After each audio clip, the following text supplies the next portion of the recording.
اعوذ باللہ من الشیطان الرجیم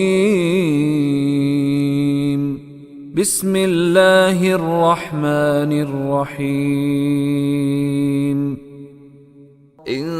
تبدوا الصدقات فنعما هی وَإِن تُخْفُوهَا وَتُؤْتُوهَا الْفُقَرَاءَ فَهُوَ خَيْرٌ لَكُمْ وَيُكَفِّرُ عَنكُم مِّن سَيِّئَاتِكُمْ وَاللَّهُ بِمَا تَعْمَلُونَ خَبِيرٌ۔ ان تبدو صدقاتی، ان تبدو اگر تم، بدا یبدؤ بے دال حمزہ سے نکلتا ہے کلمہ، یہ بدا یبدؤ فتح یفتح اس کا باب ہے۔ ان یبدؤ آیت نمبر 271۔ ان تبدو اگر، تبدو تم واضح کرو، کھول کے بتا دو، ظاہر کر دو، صدقات، صدقے کی جمع ہے صدقات، فنعم، اچھا نعمہ کہتے ہیں بہت ہی اچھا، بیسا کہتے ہیں بہت ہی برا، فنعم تو یہ بہت اچھا ہے، ہیا تو یہ ظاہر کر دینا صدقات کا یہ بھی اچھا ہے۔ وَإِن تُخْفُوهَا، وہ کا مطلب اور، ان کا مطلب اگر، تخفوها اور اگر تم اسے خفیہ رکھو، چھپا لو، وہ تو توہا اور دو، عطا کر دو، ہاں اس کو، اس صدقے کو عطا کر دو تم، الفقراء فقیروں کو، فہو خیر لکم،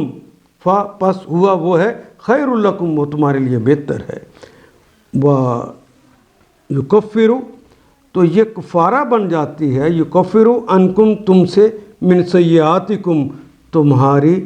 غلط کاریوں کی، تمہارے گناہوں کے کا یہ کفارہ بن جاتی ہے بات کہ تم فقراء کو جب دو تو خفیہ طریقے سے دو، انہیں اعلانیہ نہ دو، ان کے عزت نفس کو مجروح نہ ہونے دو۔ ہاں اجتماعی معاملات میں، قومی معاملات کے اندر تم کھل کر بھی دو گے دوسروں کو بتا کے، تاکہ ایک دوسرے سے بڑھ چڑھ کر لوگ دیں، جس طرح کے آخری غزوات کے اندر نبی اکرم صلی اللہ علیہ وسلم غزووں کے اندر لوگوں کو پکارتے اور لوگ بڑھ چڑھ کر لوگ دیتے، جس طرح غزوہ تبوک کے واقعات ہمیں ملتے ہیں، تو وہ بڑھ چڑھ دو تو وہ نعیم وہ اچھا ہے۔ لیکن اگر فقیر کی بات ہو،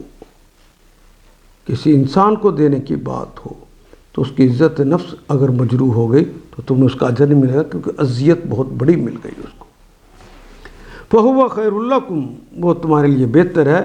وَيُكَفِّرُ عَنْكُمْ وہ تو کفارہ بن جائے گی، عَنْكُمْ تم سے، مِنْ سَيِّئَاتِهِمْ تمہاری سیاکاریوں کی، گناہوں کی، وَاللَّهُ بِمَا تَعْمَلُونَ خَبِيرٌ اور اللہ تعالیٰ بما اس کے متعلق ما جو تعملون تم عمل کرتے ہو، خبیر خبر رکھتے ہیں۔ ان آیات کو ایک دفعہ پھر تلاوت خود کیجیے، عربی و مبین پڑھتے ہوئے دیکھیے، کیا بات پوری اندر اتر رہی ہے؟ کیا یہ اردو کے سانچے میں ڈھلتی گئی ہیں عبارتیں؟ اگر بات سمجھ آنی شروع ہو گئی تو الحمدللہ یہی ہمارا ہدف ہے، اور یہ ہدف پورا ہو گیا۔ اللہ میرا اور آپ کا حامی و ناصر۔ الف لام